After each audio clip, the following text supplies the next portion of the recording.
तो भाई समर्स आ गई हैं और समर्स के साथ साथ आते हैं स्किन इश्यूज, खासकर ऑयली स्किन वालों के लिए और कॉम्बिनेशन स्किन वालों के लिए। तो इस वीडियो के अंदर मैं आपको एक सिंपल सा बजट के अंदर एक रूटीन बताने वाला हूँ स्किन केयर का, जो आप फॉलो कर सकते हो इस समर के अंदर। क्योंकि समर्स आते ही सबसे ज़्यादा प्रॉब्लम क्या आती है, एक्सेस ऑयल की या फिर ब्रेकआउट्स होते हैं। जो भी सनस्क्रीन वगैरह जो भी आप यूज़ करते हो वो मेल्ट होने लगती है फेस पे, और कहीं ना कहीं स्किन जो है डल भी लगने लगती है, पिगमेंटेशन, टैनिंग, बहुत सारे इश्यूज आप फेस करते हो खासकर समर्स के अंदर। तो ये रूटीन होने वाला है ऑयली स्किन वालों के लिए और कॉम्बिनेशन स्किन वालों के लिए। सबसे पहले समझ लेते हैं कि भाई स्किन टाइप होते कैसे हैं। अगर आपकी एक ऑयली स्किन है तो दिन भर आपकी स्किन पे भाई बहुत ज़्यादा ऑयल आता होगा, स्किन ना शाइन लगती होगी आपकी स्किन पे। और वहीं दूसरी तरफ कॉम्बिनेशन स्किन वालों के लिए जिनके टी जोन पे बहुत ज़्यादा ऑयल आता है और रेस्ट ऑफ द फेस जो है ड्राई या फिर नॉर्मल भी रह सकता है। तो इसके अंदर अब मैं आपको ऐसे प्रोडक्ट्स बताऊंगा जो आप डे एंड नाइट में फॉलो कर सकते हो। बजट के अंदर अफोर्डेबल रूटीन होने वाला है और कोई भी ऐसा प्रोडक्ट नहीं है जो कि हाई प्रोडक्ट मैं आपको नहीं दिखाने वाला हूँ। बिल्कुल ऐसे प्रोडक्ट जो कि जेन्युइनली काम करते हैं, मैंने खुद ट्राई करके देखे हैं, और कोई भी स्पॉन्सर्ड नहीं है प्रोडक्ट इसमें। सबसे पहले मैं बता दूँ, कुछ भी स्पॉन्सर्ड नहीं है। So without wasting any time चलिए वीडियो शुरू करते हैं। तो गाइस सबसे पहले आता है क्लेंजिंग। तो सबसे पहला स्टेप होता है वो है क्लेंजिंग। तो उसके लिए आई वुड सजेस्ट कि आप एक, जो मेरा फेवरेट है वो है सिंपल का ये वाला फेस वॉश। देख सकते हो कितना सा बचा है। तो बहुत ही सस्ता आता है, 200-300 का आता है ये, और लंबा टाइम चलता है। तो बहुत टाइम से मैं इसको यूज़ कर रहा हूँ और ज़रा सा बचा है, और इसकी जस्ट ज़रा सी ड्रॉप मैं यूज़ करता हूँ और पूरा फेस मेरा क्लीन हो जाता है। ये चाहो तो आप ऑयली स्किन के लिए भी यूज़ कर सकते हो, कॉम्बिनेशन स्किन वाले इसको यूज़ कर सकते हैं, सेंसिटिव स्किन वाले भी यूज़ कर सकते हैं। कोई हार्श केमिकल्स इसके अंदर नहीं है। बहुत जेंटली ये आपके फेस को क्लीन करता है, बट हाँ बहुत ज़्यादा एक्सपेक्ट मत करना कि बिल्कुल डीपली आपका स्किन से ना ऑयल निकाले। बहुत जेंटली रिमूव करता है जितने भी इम्प्योरिटीज़ हैं, ऑयल है। बाकी नो डाउट बहुत ही अच्छा ये फेस वॉश है। अब इसके साथ अगर आपको चाहिए कि भाई अच्छे से ऑयल को निकाले वो, तो उसके लिए आप सीटाफिल का ये वाला यूज़ कर सकते हो। ये वाला तो वैसे नॉर्मल वाला है मेरे पास, ऑयली वाला थोड़ा और महंगा आता है। अगर आप ऑयली, और ना एक और चीज़ है कि सीटाफिल के जितने भी आप मैं प्रोडक्ट्स यूज़ कर रहे हैं वो तो बहुत ज़्यादा इनकी क्वांटिटी ना कम आती है एज़ कम्पेयर टू जो प्राइस ये ऑफ़र करते हैं। तो बड़ी क्वांटिटी आप मंगा सकते हो, बट बहुत ज़्यादा क्वांटिटी यूज़ में आती है क्योंकि एक क्लेंज़र है और इसकी भी एक बहुत ही लाइट सी फोम है। बट ये आप यूज़ करोगे ना, इसकी ज़्यादा क्वांटिटी लगती है और जल्दी ख़त्म भी होता है। तो इसकी जगह आपको मैं रेकमेंड करूँगा मिनिमलिस्ट का ये वाला सैलिसिलिक वाला। तो ये एक तो आपके एक्ने पे काम नहीं करता, बिल्कुल भी रिमूव करेगा, ऑयल जो एक्स्ट्रा बिल्डअप हो रहा होगा वो रिमूव करेगा, लेकिन एक्ने पे काम नहीं करता। लेकिन ये वाला जो है मिनिमलिस्ट का, ये आपका एक्ने पे भी काम करता है। जो आपके फेस पे एक्सेस ऑयल आता है वो इसके अंदर, क्योंकि सैलिसिलिक एसिड है, तो आपके ब्लैक हेड्स, वाइट हेड्स पे काम करता है। जो ओवरऑल बिल्डअप हो रहा होता है ऑयल का, डीपली पोर्स क्लीन करता है। तो ये वाला आई वुड रिकमेंड कि अगर आपको एक्ने प्रोन स्किन है, कॉम्बिनेशन है, ज़्यादा ऑयल के लिए अगर आपको स्ट्रिप करने के लिए चाहिए तो आप ये यूज़ कर सकते हो।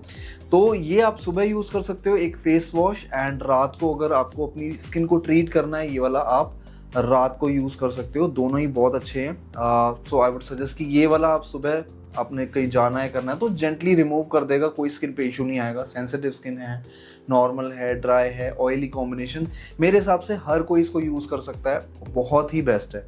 लेकिन ये वाला है, ये आप रात को सोने से पहले आप एक क्लेंजर आपको यूज़ करना चाहिए जो कि इफेक्टिवली काम करे, सारे दिन की डर्ट इम्प्योरिटीज उसको हटाए। तो उसके लिए आई वुड रिकमेंड दिस। तो क्लेंजिंग के बाद बारी आती है सीरम्स की। अब सीरम्स इतने ज़्यादा ज़रूरी क्यों हैं? क्योंकि आप जितने भी प्रोडक्ट्स देखोगे उसके अंदर आपको जो इंग्रेडिएंट होते हैं, जैसे कि सपोज करो विटामिन सी का ये वाला एक सीरम है, तो ये टारगेटेड सॉल्यूशन है। इसके अंदर pure form of vitamin C आपको मिलता है। वही विटामिन सी वाला फेस वॉश अगर आप यूज़ करोगे तो इसकी जो कॉन्सेंट्रेशन होगी वो थोड़ी लोअर होगी, लेकिन इसके अंदर प्योर फॉर्म होती है और अच्छे से आपकी स्किन पे जितने भी इश्यूज होंगे ना उनको टारगेट करता है। सबसे पहले आपको जो सन एक्सपोजर में फ्री रेडिकल्स होते हैं उनसे फाइट करता है। फेस पे पिगमेंटेशन है, टैनिंग है, डल हो गया फेस, फेस के कॉम्प्लेक्शन को इम्प्रूव करता है, ब्राइटनेस बढ़ाता है, चेहरे पे ग्लो लेकर आता है। बट इसके साथ साथ आपको ये भी देखना पड़ेगा, कोई स्किन पे एक्टिव एक्ने नहीं होने चाहिए, एक्टिव एक्ने को वर्स कर सकता है। डार्क स्पॉट्स हो चलेगा, उन पे काम करता है, लेकिन कोई एक्टिव एक्ने नहीं होने चाहिए। अगर आपकी स्किन डल हो चुकी है और अगर आपको कुछ ऐसा सीरम चाहिए जो आपकी स्किन के कॉम्प्लेक्शन को बढ़ाए, स्किन को ब्राइटन अप करे और एक रौनक लेके आए आपके चेहरे पे, then go for this one. ये क्लियर्स का विटामिन सी है। मैंने बहुत सारे विटामिन सी ट्राई करे हैं, लेकिन ये वाला एक डर्मैट्स भी रिकमेंड करते हैं, तो मैंने खुद बहुत रिसर्च करी है, तो क्लियर्स का ये वाला मैं रिकमेंड करूँगा, आप इससे स्टार्ट कर सकते हो। और इसकी कॉन्सेंट्रेशन भी बहुत ज़्यादा नहीं है, कई 10% 15% की तरफ जाते हैं, लेकिन इसकी कॉन्सेंट्रेशन काफ़ी कम है, तो आप एज अ बिगिनर आप इसको स्टार्ट कर सकते हो। आपको कब इसको लगाना है, जब आप फेस वॉश कर लोगे तो फेस को पैड ड्राई कर लेना, उसके बाद 3 से 4 ड्रॉप्स। कई लोग, मैं इन्फ्लुएंसर्स देख रहा हूँ भाई, इतनी गलतियाँ करते हैं कि वो ड्रॉपर को ना बार बार यूँ घिसते हैं, तो ऐसा नहीं करना आपने। कंटेमिनेट होता है आपके फेस पे, ऑलरेडी कुछ हो सकता है, फिर आपको ड्रॉपर वापस आप इसके अंदर डालोगे तो इससे ख़राब हो जाती हैं चीज़ें। तो आपको ना ये ड्रॉपर को बस ऊपर से ही ड्रॉप डलनी चाहिए। मैं देख रहा हूँ काफ़ी क्रिएटर्स ये चीज़ करते हैं कि भाई बिल्कुल घिस देते हैं ड्रॉपर को, स्किन पे नहीं घिसना है। और दूसरा, आपको ऐसी जगह इसको रखना है जहाँ पे लाइट ना पड़े, बिल्कुल भी ऐसे सिक्लूडेड जगह, बिल्कुल आइसोलेट करके, बिल्कुल एकदम डार्क जगह रखना है जहाँ धूप भी ना पड़े, लाइट भी ना पड़े। नहीं तो देखना, अगर आप एक बार धूप पे धूप में रख के देखना कि बिल्कुल काला पड़ जाएगा, ब्राउनिश हो जाएगा, वो मतलब यूज़ करने लायक नहीं रहा है। तो इसको अगर आपको लगातार यूज़ करना है तो किसी ऐसी जगह रखना अंधेरे में, ताकि खराब ना हो। और ये आपको डे टाइम में ही लगाना है। उतना ज़्यादा क्या कहते हैं, विटामिन डी की एब्जॉर्प्शन को बढ़ा देता है, अच्छे से काम करता है। उसके बाद आप नॉर्मल अपना रूटीन फॉलो कर सकते हो। तो इसके बाद बारी आती है, ये आप डे में फॉलो कर सकते हो, विटामिन सी। और सूट कर रहा है या नहीं कर रहा उसको देखने के लिए आपको अपने नेक पे लगा लेना, थोड़ा 3-4 ड्रॉप लगा के हल्का सा पैड कर लेना, ड्राई कर लेना उसको, मतलब जब तक वो एब्जॉर्ब हो जाए। और एब्जॉर्ब भी ऐसे नहीं, बिल्कुल रगड़ना नहीं है, किसी भी सीरम को लगा के हल्का हल्का हल्का ऐसे पैड करना है ताकि एब्जॉर्ब हो। उसको एब्जॉर्ब होने देना, 2-3 मिनट रुक जाना, तभी मॉइस्चराइज़र उसके बाद लगाना। कई लोग क्या घिस देते हैं, पूरा सीरम ही हटा देते हैं, तो वो गलती नहीं करनी। तो सुबह को आप विटामिन सी लगा सकते हो, but still I would recommend कि आप 2 सीरम इकट्ठे मत यूज़ करो। जैसे कि विटामिन सी और सैलिसिलिक है, तो आपने सुबह जैसे विटामिन सी लगाना चालू करा तो आप रेगुलर बेसिस पे इसको लगा सकते हो। बाकी अगर आपके स्किन पे एक्ने वगैरह हैं, स्किन पे ब्रेकआउट्स हो रहे हैं, ब्लैक हेड्स वाइट हेड्स हैं, तो उसके लिए आपको मैं रिकमेंड करूंगा मिनिमलिस्ट का सैलिसिलिक एसिड, जो पोर्स को क्लीन करता है, एक्सेस ऑयल पे भी काम करता है, और आपके एक्ने को हील करता है। कि मतलब कि अभी जो एक्ने हैं उनको तो ठीक करेगा ही, आगे फ्यूचर ब्रेकआउट्स पे भी भाई रोक लगा देता है कि आपको आगे कभी ब्रेकआउट्स ना हो आपकी स्किन पे, अंदर से ही क्लीन करता है। तो एक एक्सफोलिएशन का काम करता है सैलिसिलिक एसिड। तो आप चाहो तो विटामिन सी से चालू कर सकते हो, या फिर एक्ने वगैरह हैं आपको, ब्लैक हेड्स वगैरह हैं, वाइट हेड्स हैं, तो उसके लिए सैलिसिलिक एसिड रात को यूज़ करना है। डे में चाहो तो आप एक सीरम से चालू करो, या तो विटामिन सी या तो सैलिसिलिक एसिड, दोनों से स्टार्ट मत करो क्योंकि दोनों क्लैश होते हैं। तो एक रूटीन से स्टार्ट करना है तो आप विटामिन सी से चालू कर सकते हो, एक्ने नहीं होने चाहिए। और या तो आप रात को सैलिसिलिक एसिड से चालू करो। तो कई लोगों को ये वहम है कि अगर हमारी ऑयली स्किन है तो गर्मियों में हमें क्यों ज़रूरत है किसी मॉइस्चराइज़र की। तो ये सब एक मिथ है। अगर आप हाइड्रेशन नहीं देंगे अपने फेस को तो स्किन और ज़्यादा ऑयल जनरेट करेगी कंपनसेट करने के लिए, क्योंकि आप हाइड्रेशन नहीं दे रहे हो। तो उसके लिए मैं आपको रेकमेंड करूँगा मिनिमलिस्ट की ये विटामिन B5 मॉइस्चराइज़र। ये सिर्फ ऑयली और कॉम्बिनेशन स्किन वालों के लिए है, जो कि आपके एक तो काफ़ी ज़्यादा लाइट वेट है, ऑयल फ्री है, और दूसरा आपके पोर्स को क्लॉग नहीं करती। कई लोग बहुत हैवी मॉइस्चराइज़र लगा लेते हैं और जिससे उनका फेस और ज़्यादा मेल्ट होने लगता है बिल्कुल, और पता लगता है कि भाई इतना हैवी मॉइस्चराइज़र लगाया है, और उसके बाद ब्रेकआउट्स चालू हो जाते हैं क्योंकि पोर्स क्लॉग हो रहे हैं। तो बिल्कुल भी आपके पोर्स को क्लॉग नहीं करता, बहुत ज़्यादा लाइट वेट है, ईजिली एब्जॉर्ब हो जाता है। आप ऑन द वे इसको लगा सकते हो। चाहो तो अगर आपको दिन में लग रहा है कि बहुत ज़्यादा लेयरिंग में कर रहा हूँ, पहले फेस वॉश करा, फिर उसके बाद पोंछ लिया उसको, फिर सीरम लगाया, फिर उसके बाद मॉइस्चराइज़र, फिर सनस्क्रीन, तो इससे बढ़िया है चाहो तो आप डे टाइम में इसको स्किप कर सकते हो और रात को इसको लगा सकते हो। But still I would recommend कि कोई बुराई नहीं है क्योंकि काफ़ी ज़्यादा लाइट वेट है। तो जैसे ही रात में आप सीरम लगाते हो, जैसे सैलिसिलिक एसिड आपने स्टार्ट कर दिया, तो उसके बाद पी साइज अमाउंट लेके सिर्फ इतना सा पूरे फेस पे आपको लगाना है, जिससे आपके फेस पे ऑयल नहीं आएगा। कई लोग भर भर के मॉइस्चराइजर लगाते हैं, तो उतना नहीं करना। पी साइज अमाउंट लेना है जिससे आपका फेस पूरा कवर हो जाए। नेक्स्ट बारी आती है एक सनस्क्रीन की, जो कि भाई बहुत ज़्यादा परेशान रहते हैं ऑयली स्किन वाले कि भाई सनस्क्रीन लगाएं या ना लगाएं। भाई बिल्कुल, या तो वाइट कास्ट हो रहा है या तो सनस्क्रीन मेल्ट होने लग जाती है। तो ऑयली स्किन वालों की स्किन पे ऑलरेडी शाइन रहती है, आप देखोगे ना तो हमेशा उनकी स्किन पे एक चमकती रहेगी, मतलब वो ग्लो नहीं है, वो ऑयल आ रहा होता है उनके फेस पे। तो उनको ड्यूई फिनिश वाली सनस्क्रीन नहीं लगानी है। कई बार लिखा होता है ड्यूई फिनिश या फिर ड्यूई फिनिश लिखा होता है वैसे, और ऑयली वालों के लिए लिखा होता है ऑयल फ्री या फिर मैट। मैट से क्या होगा, जितनी भी ऑयलीनेस है आपके फेस पे वो कवर करके एक मैट फिनिश आपको मिलेगी, जिससे चेहरा जो है ग्रीजी नहीं लगेगा। सो उसके लिए I would recommend Reequil ultra matte dry touch sunscreen. नाम से आपको समझ आ रहा होगा, एकदम ड्राई टच अल्ट्रा मैट आपको आपकी स्किन को बना देता है, जिससे आपकी स्किन जो है ड्यूई नहीं लगती, वो एक बहुत क्या बताऊं कि ग्रीजी नहीं लगता चेहरा, चिपचिपा नहीं लगता चेहरा, वो चिपचिपापन बिल्कुल हटा देता है। तो ये सनस्क्रीन बिल्कुल उसी तरीके से काम करती है। तो इसके अंदर आपको SPF 50 की कवरेज मिलती है, साथ साथ PA 4 टाइम्स प्लस।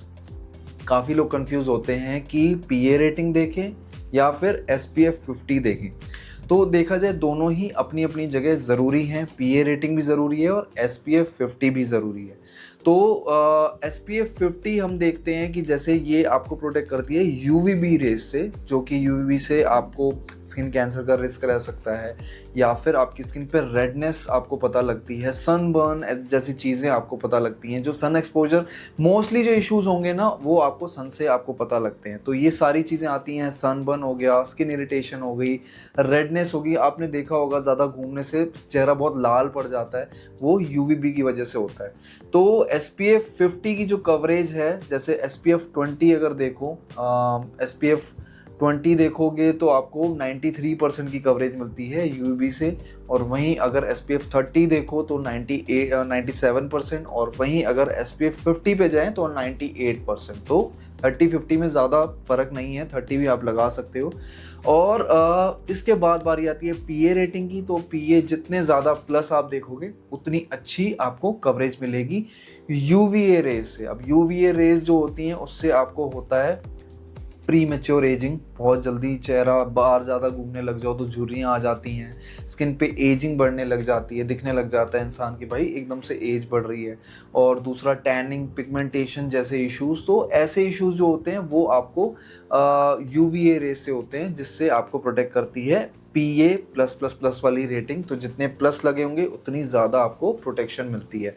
तो हमेशा नोटिस करना 4 टाइम्स प्लस होना चाहिए, SPF 50 होना चाहिए। तो ये दोनों चीज़ें होंगी तो वो एक अच्छी आपको सनस्क्रीन है। वाटर और स्वेट रेजिस्टेंट है, तो आपको पसीने नहीं आएंगे। साथ साथ काफ़ी ज़्यादा लाइट फील होता है स्किन पे, और कोई वाइट कास्ट नहीं है। तो इवन मेकअप के लिए भी लिखा है कि मेकअप के लिए भी काफ़ी अच्छे से काम करती है। तो बहुत प्यारा इसका टेक्सचर है, और जितने भी नॉर्मल स्किन है, ड्राई स्किन है, उनके लिए ड्यूई वाली होती है, और जितने भी ऑयली है कॉम्बिनेशन के लिए, उनके लिए ये वाली मैं हाईली रिकमेंड कर रहा हूँ। और हाँ, सनस्क्रीन आपको कैसे यूज़ करनी है, जैसे मैं पर्सनली एक 2 फिंगर रूल फॉलो करता हूँ। सनस्क्रीन को आपको 2 फिंगर पे ऐसे करके अप्लाई करना है। जैसे मैं इस तरीके से 2 फिंगर्स पे ऐसे लेता हूँ, तो अभी मैंने थोड़ी सी और अच्छे से लेना, मतलब अगर 2 फिंगर्स पे भी आप यूज़ कर रहे हो तो अच्छे से इसको लगाना। अभी भी थोड़ी कम ली है मैंने, तो दिखाने के लिए मैं आपको बता रहा हूँ कि ये आप ऐसे 2 लाइंस खींच दो सनस्क्रीन की। उसके बाद क्या करना है आपको, एक तो फोरहेड, दोनों चीक्स पे लगानी है, नेक के फ्रंट में, और लेना चाहो तो एक दो लेयर और ले लो, और उसके बिहाइंड द नेक। कई लोग बिहाइंड द नेक भी इग्नोर करते हैं, और अच्छे से पूरा स्किन अपनी कवर कर लो। और सिर्फ यही नहीं, आप निकलने से 15 मिनट पहले लगानी है, और ज़्यादातर अगर आप बाहर हो तो साथ में लेके जाओ। 3 से 4 घंटे बाद आपको सनस्क्रीन ज़रूर लगानी चाहिए। कई लोग क्या करते हैं कि एक बार लगा लिया तो निकलते ही जस्ट लगा लेते हैं, क्योंकि 15 मिनट लगते हैं इसको एक्टिवेट होने में, तो 15-20 मिनट पहले लगा के निकलो। ज़्यादा एक्सपोजर ज़्यादा है, बाहर आउटडोर बहुत ज़्यादा देर हो, जैसे ट्रैवलिंग वगैरह पे मैं अभी गया था तो लगातार मैंने किसी दिन मिस हुआ तो भाई मुझे पता लग रहा था स्किन पे कि भाई टैनिंग वगैरह स्टार्ट हो रही है। तो ट्रैवल वगैरह कर रहे हो तो लगातार 3 से 4 घंटे बाद हमेशा लगाते रहो। बीच में ये ज़रूरी नहीं है कि आप 2 फिंगर ही फॉलो करो, 3 से 4 घंटे बाद लगा रहे हो, थोड़ा अमाउंट लेके अपना फेस एटलीस्ट कवर करो। तो गाइस ये थी video on summer skin care routine for oily and combination skin. I hope आपको पसंद आई होगी, और इसमें से कोई भी ऐसा प्रोडक्ट नहीं था जो मैं आपको स्पॉन्सर कर रहा हूँ कि ये वाला लो या ये वाला लो। आप खुद भी, मेरा पर्सनली मोटिव यही था कि आप खुद भी आप रिसर्च करो तो आपको पता लगे कि क्या क्या चीज़ें मुझे अपने लिए देखनी है किसी सनस्क्रीन के अंदर या किसी फेस वॉश के अंदर या क्लेंजर के अंदर, या सीरम भी मैं लगा रहा हूँ तो क्यों लगा रहा हूँ, किस वजह से लगा रहा हूँ। तो प्योरली मेरा यही मोटिव था।